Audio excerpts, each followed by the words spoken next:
Good evening, I'm Cathy Lewis. Here's what matters tonight. One look at New Orleans and it's easy to see what went wrong. The city is below sea level, a sort of geographic bowl. The levees broke and all that water came rushing in. Well, there are no bowls in Hampton Roads geography, yet analysts say the region is right behind New Orleans when it comes to the potential for devastation from sea level rise. We won't debate the causes of sea level rise tonight, but we will deal with some pretty startling facts. Lisa Godley looks at one area that's already feeling the effect of sea level rise. Throughout history, Jamestown Island has experienced its share of battles, from attacks early on by Spanish ships to continuous fights between English settlers and Algonquin natives. Later, this historic span would endure the American Revolution and the Civil War.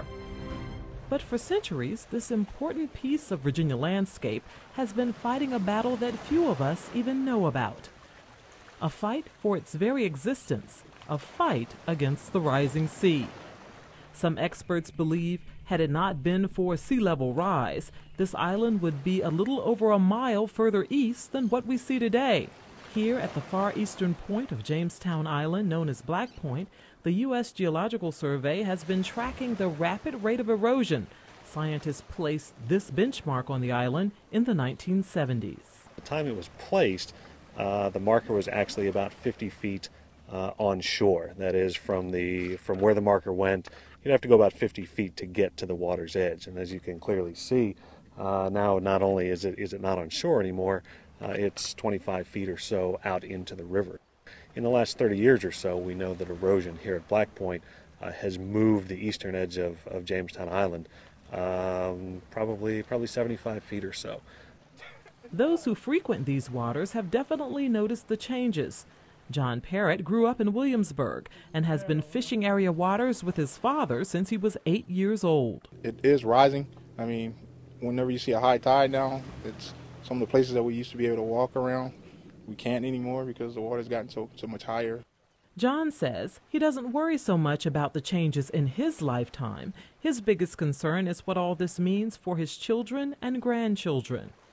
If you buy land in Richmond, you might have beachfront property in about another 50 years or something like that. It's going fast, and it makes you wonder what the kids going to be looking forward to when they get about my age. So I got a 14-year-old and a 17-year-old now, and by the time they get to my age, you wonder where they be fishing at. Those who monitor the water levels here around Jamestown Island say since they first started recording them in 1874, they noticed the water levels increasing about 1.5 feet a year. Then 50 years ago, they noticed a change, the water levels rising 2.5 feet a year.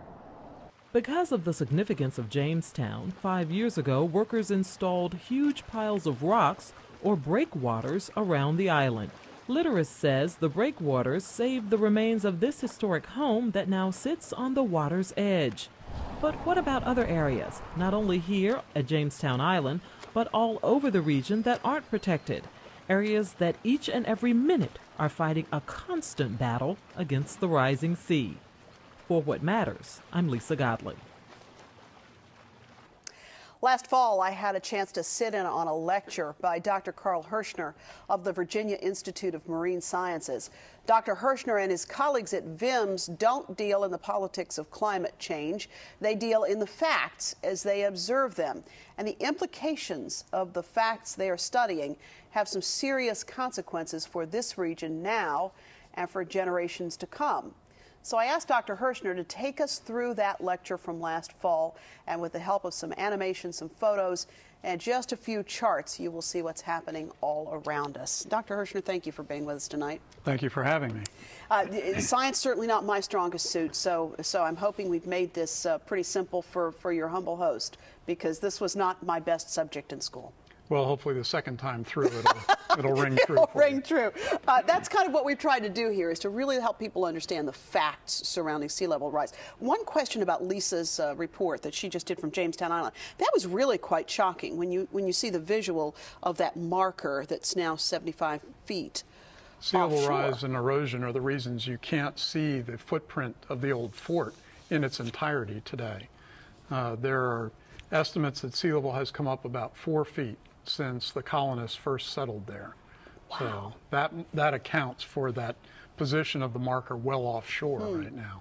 And so again, it doesn't really matter where you are on the politics of this thing. This is just facts. It's just happening. That's correct. So take us through some slides here, if you will. All right. Well, I think the first visual that your group has put together for us is the one that identifies various parameters in climate change studies and indicates our level of certainty with those.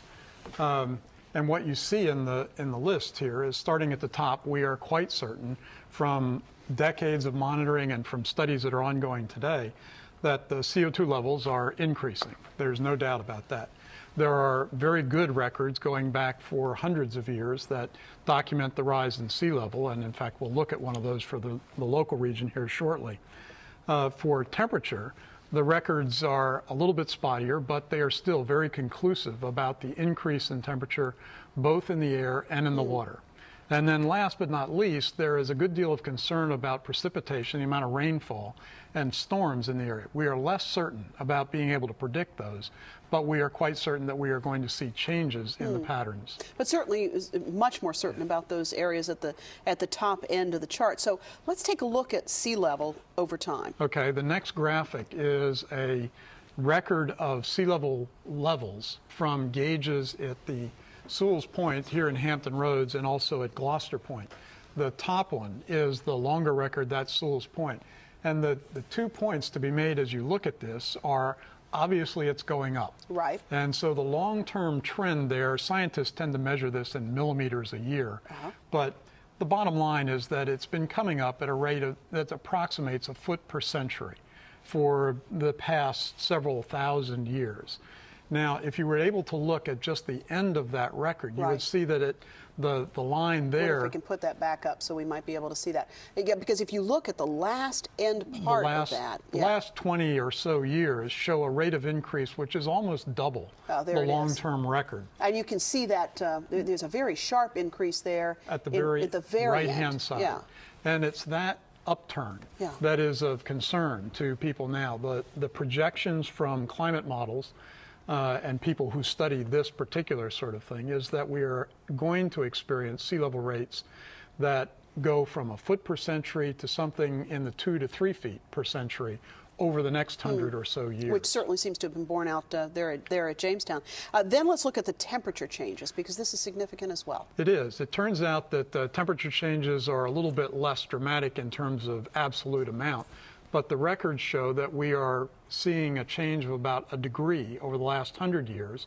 And again, we're projecting rates of change that will be in the 2 to 5 degree range. Now, that doesn't sound like a lot. Your thermostat on your AC unit can handle it. But if you're an animal that lives in the environment and takes its clues on when to do different things based on temperatures, that can be very, very dramatic. If you're a gardener, it's a great point, yeah. Well, if you're a gardener, you know that getting past the point of frost can make a big difference in when things can grow. And what we are finding is that all those zones we use to decide what kind of plants we can buy and plant here, those are all moving northward at a rate that is now detectable. Really? And in the last 30 years on that last chart, what you really saw was a pretty dramatic, steep increase in temperature. Yeah, it's dangerous to look at very short records and make long-term extrapolations, but the bottom line is we know that temperature is going up, and all of the understanding we have about climate bears that out for future projections. And when you take a plane up and look at an aerial view of this area, you are beginning to see in the waterways evidence of the impact of both of those things. We can. The most obvious one, of course, is shorelines. And some of that, of course, is erosion, but a lot of it now is inundation. We're seeing the disappearance of some of the large open systems of marshes along the main stem of the bay. I think we've got a picture of some of those marshes and what you're beginning to see. And again, the thing here is that idea of inundation. What's being inundated and what is doing the inundating? Okay, there are a number of reasons why sea level is coming up. The first, of course, is that there is more water in the oceans. That can come from glaciers and melting polar ice caps. The other reason is that as seawater warms even a little bit, the volume expands. And so that's why we have more water filling the same size basin. That's why things are going underwater. Here in Hampton Roads, we're also sinking. the last ice age, when there were glaciers that came down into northern Pennsylvania, they pressed on the continental plate that we sit on, lifting this area slightly, depressing that area. As they retreated northward, as they melted, we are still subsiding slowly as a result of the relief of that pressure. So increasing temperatures, increasing sea levels, and oh yeah, the fact that we're a little tilted down sinking. Anyway. Yes, all of those things combine to make Hampton Roads the most rapidly changing area for sea level on the whole Atlantic coast. So if you looked all the way from Florida to New England and mapped the rate of change in all those areas, Hampton Roads stands out at the top of the crowd. Well, let's take a look at some of these aerial shots, and you can tell us what we're beginning to see here when we think about the idea of this combination of events that's so deeply dramatic. All right, the next visual that we have is a satellite image of the lower Chesapeake Bay, southeastern Virginia. And the two circles that are on here are highlighting sediment that is in the rivers following a major storm event. And the point here is that in addition to sea level rise, we are anticipating some changes in the kinds of rainfall and the strength of storms that move through the system.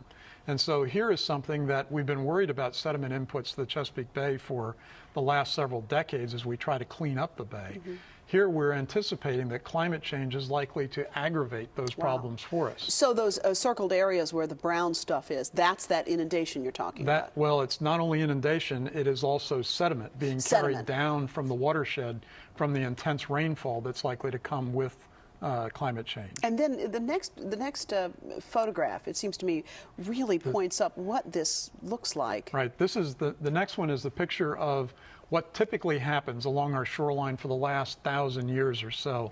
As sea level has come up very, very slowly, marshes that we typically find along the tidal shores here have been slowly moving into the nearshore forests. So what you see here at the top of the slide is tidal wetlands plants. In the middle of the slide, those gray sticks standing up are pine trees that have now been subjected to enough inundation that they die, and the marsh grass is invading underneath them. So the whole system is sort of moving upslope, if you will.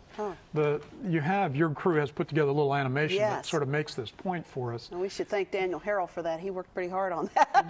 He did an excellent job. And what you see here is a marsh portrayed on a shoreline, and sea level coming up at a rate of about 1 foot per century for the last 5,000 years.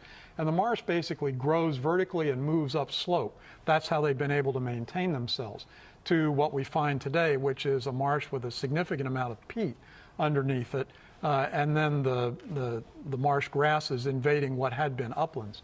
The next picture, if we can get that, the one that shows the bulkhead. Here's the problem that we confront in southeastern Virginia, where we have developed a lot of these shorelines. There's your bulkhead. Typically, and our group is the one that provided advice to the General Assembly 30 years ago. We were concerned about protecting the grass, and we said, well, all right, if you want to protect your shoreline, as long as you put your structure behind the marsh, things should be fine, not thinking that those marshes need to move. And so what we have done, unfortunately, and without intention, is condemned a lot of these marshes to extinction. The next graphic that Daniel's put together shows exactly what's happening, where a marsh is trying to move upslope as sea level rise increases, running into these bulkheads, and as he shows, the marshes simply disappear because they no longer have suitable habitat. And so what is the implication of that, the idea that the marsh disappears?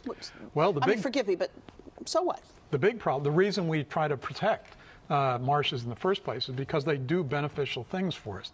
They provide habitat for lots of animals that we value in the system, blue crabs, fish. They also serve as a filter for pollution coming off the land. So as we lose marshes in the system, we lose those free services, if you will. Yeah.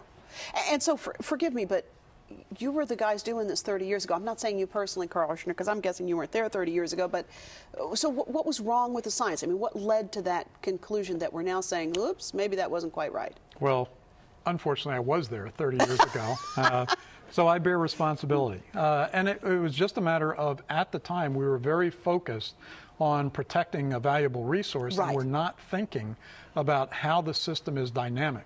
And so, well, and the rate of change too, it seems, over time, you really has accelerated. Right. Yeah. It was slow enough then that we weren't really thinking about it. Yeah. And we didn't have the records. What we have now is we have the benefit of having monitored the system for all that time and seen the changes. You know, and it is interesting when you look at this issue of what we do about this, because now comes the situation. Okay, the bulkhead thing didn't work out so well.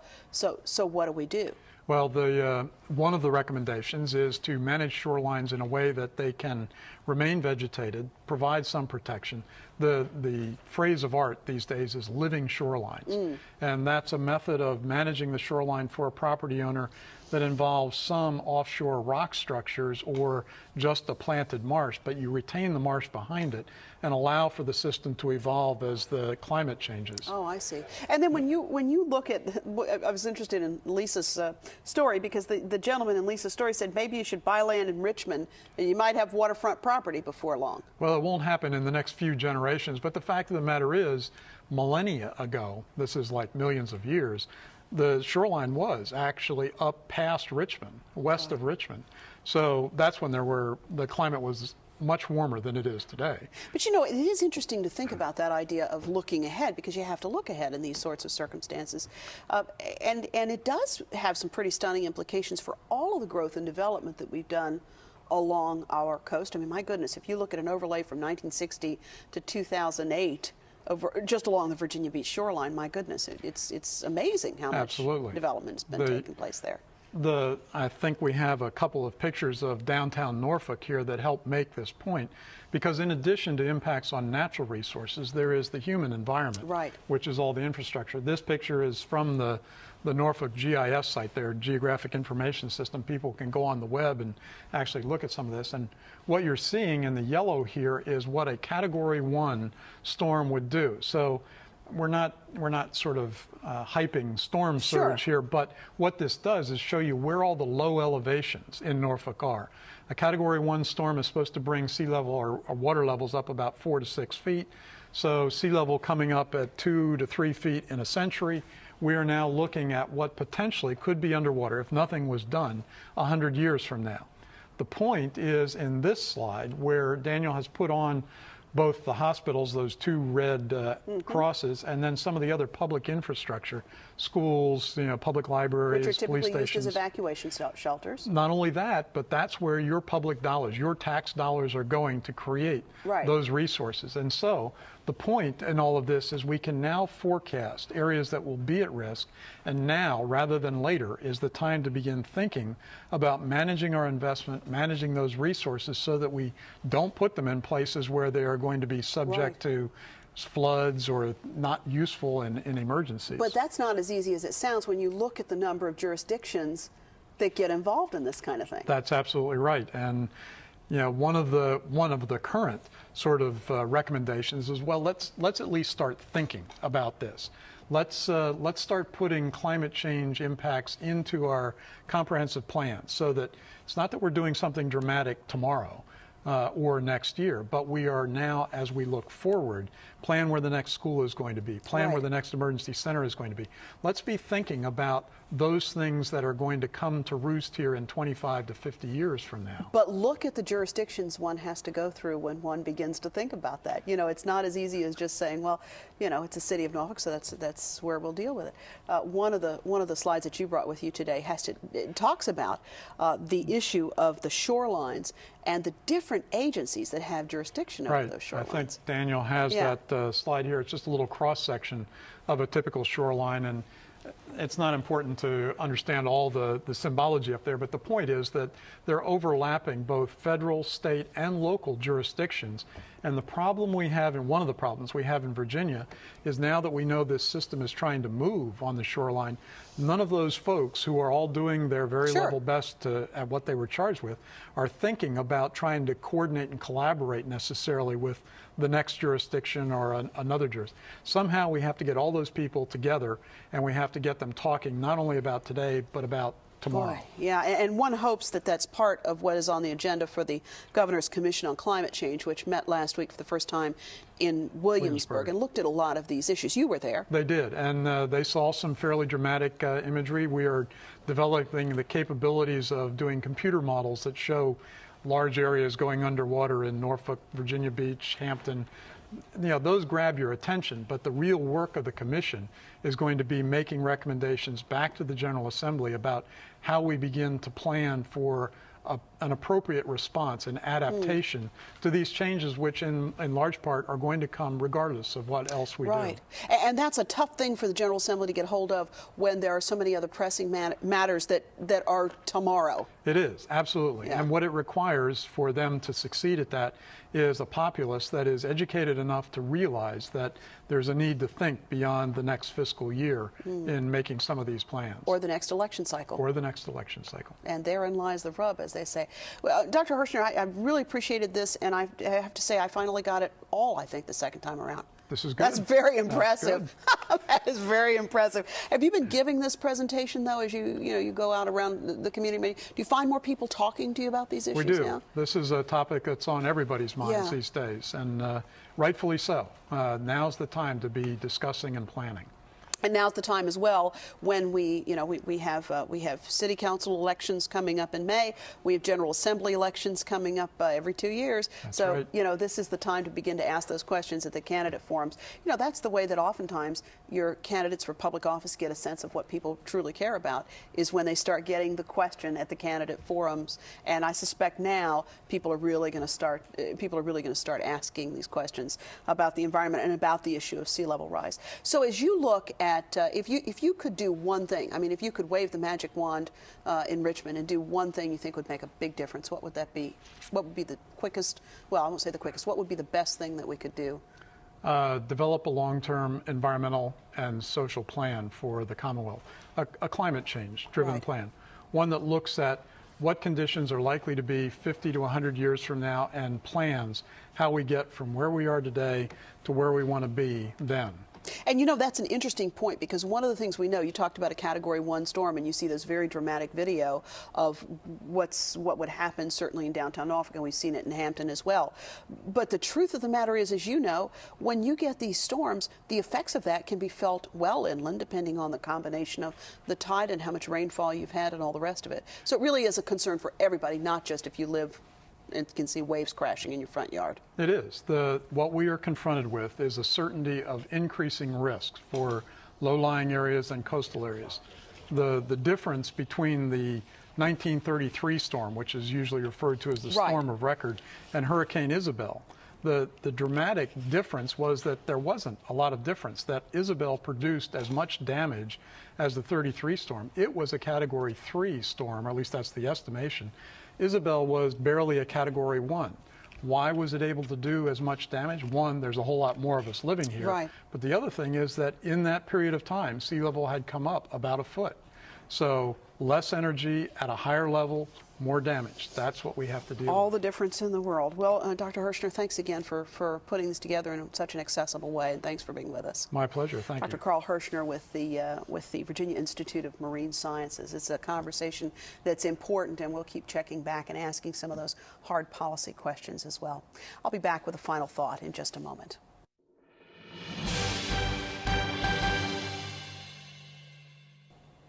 Well, if you'd have been a fly on the beach at 57th Street in March, you would have really seen something. First, a leather couch on the sand with the waves roaring in the background. Then, on that couch, you would have seen beach-based religious broadcaster Pat Robertson sitting on the right side, and to his left, civil rights activist Al Sharpton. And as if that weren't surreal enough, pretty soon, Al Gore would have shown up. The former vice president was reportedly playing director in this episode of a new series of ads featuring strange bedfellows talking about saving the planet. The whole idea is built on a premise that's pretty simple. Start a dialogue at the point where there's common agreement. Al Sharpton and Pat Robertson agree the Earth is precious. Nancy Pelosi and Newt Gingrich agree on the need to take action on climate change. Well, there is nothing at all political about what's happening to sea levels and what the impact will be in Hampton Roads. And that's the value of the objective facts coming out of the Virginia Institute of Marine Sciences. It gives us a baseline on which we might find agreement.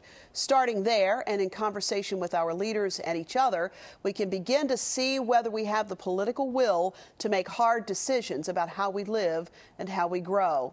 And we might want to look beyond our own borders for some ideas. Amid the blossoms and coronations that were part of NATO's Azalea Festival here in April, there was an important conference asking whether Hampton Roads could handle a Katrina-style disaster. We might look to some of the innovative ideas coming out of this year's most honored nation, the Netherlands. They've been dealing with this water thing for a little longer than we have.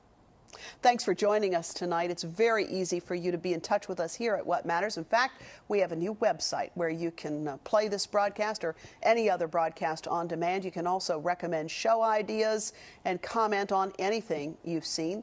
And we will, you'll find us, by the way, at whatmatters.tv. You can call us at 889-9437.